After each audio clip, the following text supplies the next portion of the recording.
Pemirsa, bersama saya Karisma Kresti dalam dialog spesial. Pak Wahdi, tadi kita sudah berbicara dan juga sudah berbincang-bincang banyak sekali, Pak. Tapi kita belum berbicara tentang perubahan apa yang sudah Bapak lihat ketika program ini sudah diterapkan di masyarakat, Pak Wahdi. Ya, saya mengamati betul perjalanan program ini. Banyak kali kita mengadakan diskusi juga ya, Mbak Febri ya. Dan kita melihat perubahan satu terlihat nanti kalau ke puskesmas mesti ada tempat cuci tangan yang sudah diletakkan, ada sabun di sana, dan tidak di situ saja, di depan saja, di beberapa tempat. Contohnya seperti di salah satu puskesmas Iring Mulyo, begitu kita lihat. Kemudian kita bisa lihat juga bagaimana membangun toilet yang memisahkan antara laki-laki dan perempuan juga. Dan itu juga sudah kami lakukan bukan di puskesmas saja, di sekolah-sekolah sekarang sudah. Jadi bersama dengan PU, Dinas PU ya, kita merancang sebagai kota inklusif tadi.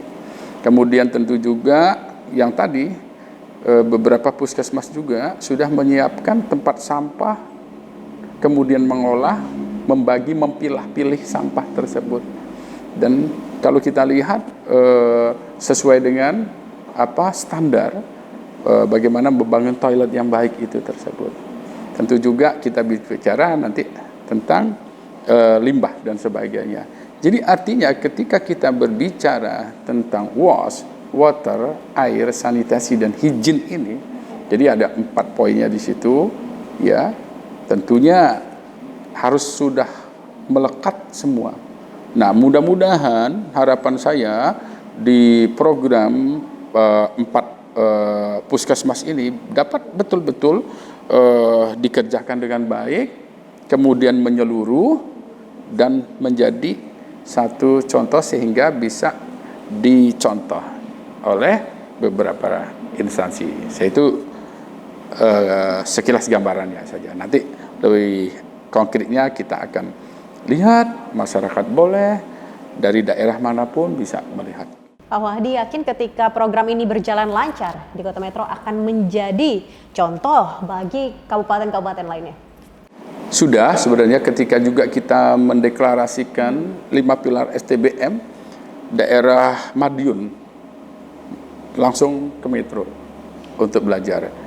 Saya menginginkan Metro menjadi center of knowledge dalam hal ini, center of excellence. Kotanya tidak besar, tetapi visi kota pendidikan itu melekat sekali di Metro. Di sana tentu kita sudah juga memasuki pada RPJP ke-4 kita. RPJP 2005-2025 pada tahap ke-4, yaitu Learning Internalization Society. Budaya masyarakatnya yang selalu ingin belajar, budaya masyarakatnya yang selalu ingin melakukan hal-hal yang baik, terutama menyapa alam dengan baik juga tentunya. Baik, saya beralih sejenak ya Pak Wahdi ke Mbak Febri. Menurut Anda bagaimana agar ini program dapat terus berkelanjutan ya Mbak ya? Tentu harus ada strategi-strategi yang mungkin Mbak Febri dan juga Pak Wahdi susun nih gitu ya. Dari Mbak Febri terlebih dahulu, bagaimana strateginya? Iya, kalau dari kami kan terus melakukan upaya advokasi.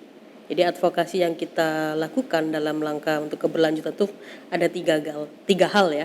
Yang pertama advokasi terkait kebijakan, yang kedua advokasi terkait kelembagaannya, dan yang ketiga adalah advokasi terkait budgetingnya. Nah dari sisi kebijakan mungkin ada regulasi nanti yang akan diterbitkan oleh Pak Wali Kota agar bagaimana seluruh kantor-kantor layanan publik itu memberikan layanan fasilitas air, sanitasi, dan kebersihan yang inklusif. Kemudian dari sisi kelembagaannya, bagaimana peran serta bukan hanya ASN-nya, tetapi masyarakat itu juga diberikan edukasi atau pengetahuan tentang pentingnya air, sanitasi, dan kebersihan yang tergabung dalam sebuah forum ataupun juga kelompok kerja.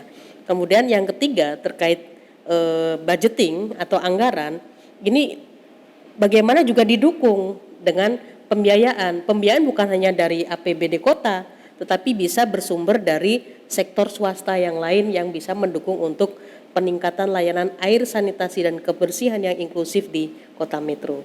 3 hal ini yang terus kami upayakan sehingga harapannya program ini akan terus berkelanjutan, bukan hanya di Metro tapi juga di wilayah lain, karena 3 hal ini yang terus kita kita publish gitu ya.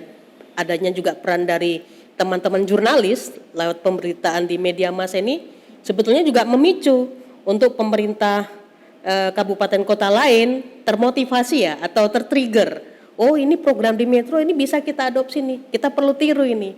Nah, ini kan akhirnya membangun keberlanjutan yang luas di seluruh Provinsi Lampung. Itu Mbak Kristi. Terima kasih Mbak Febri. Pak Wali, bagaimana strategi Anda? Tadi Mbak Febri berbicara harus ada kebijakan dari yang dikeluarkan dari Pak Wali sendiri. Bagaimana Pak?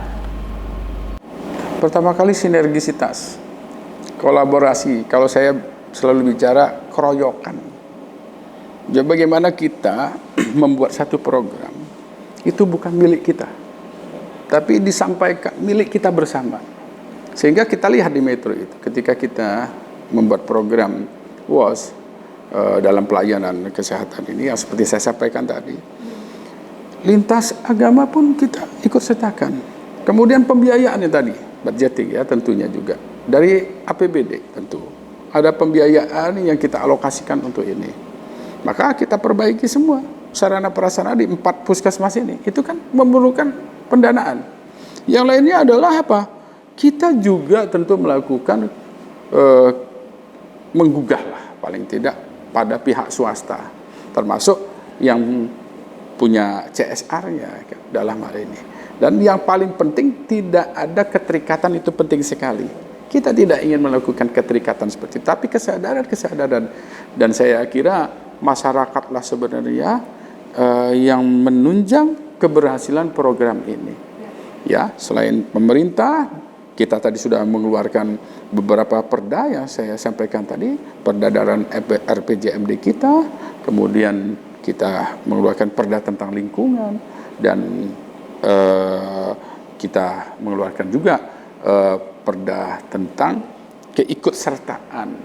Jadi bersama sebagai masyarakat yang ikut berperan dalam menyelesaikan masalah air, sanitasi, dan lingkungan. Saya minta pesan pamungkas dari Pak Wahdi agar program ini dapat terus digencarkan mungkin di kabupaten lain, Pak. Silakan. Ya, terima kasih. Tentu kita masih terus berusaha, berjuang Metro, dan replikasinya akan kita lakukan. Dan saya berharap tentu kegiatan-kegiatan apapun yang dilakukan oleh daerah itu dapat dicontoh, selama itu memberikan manfaat untuk masyarakatnya. Yang kedua, tentu saya berharap juga hal ini menjadikan perhatian dari kementerian juga tentunya, sehingga ada payung regulasinya dalam hal ini. Apa yang kita lakukan untuk keberlanjutan? Tentunya kembali lagi bahwa sesungguhnya kita adalah bangsa yang besar, sehingga kita ingin menuntaskan semuanya pasca pandemi ini, pulih lebih cepat, bangkit lebih kuat. Terima kasih. Baik, Mbak Febri, bagaimana pesan pamungkas Anda, Mbak Febri? Silakan. Ya, terima kasih, Kristi. Air, sanitasi, dan kebersihan itu merupakan tanggung jawab bersama. Jadi, mewujudkan pengelolaan air, sanitasi, dan kebersihan yang inklusif, ini sejalan ya dengan mewujudkan pembangunan yang berkelanjutan. No one left behind, tidak ada satupun yang tertinggal. Sehingga di masa depan pun semua generasi muda Indonesia atau masyarakat Indonesia akan lebih sehat dan lebih baik. Baik, terima kasih Pak Wali Kota Metro, Terima Pak kasih Wahdi kembali. Sirajudin, dan juga Direktur DKWS Mbak Febri. Pemirsa, usai sudah perjumpaan kita pada dialog spesial kali ini, saya Karisma Kristi besertaku bertugas pamit undur diri. Salam sehat dan sampai jumpa.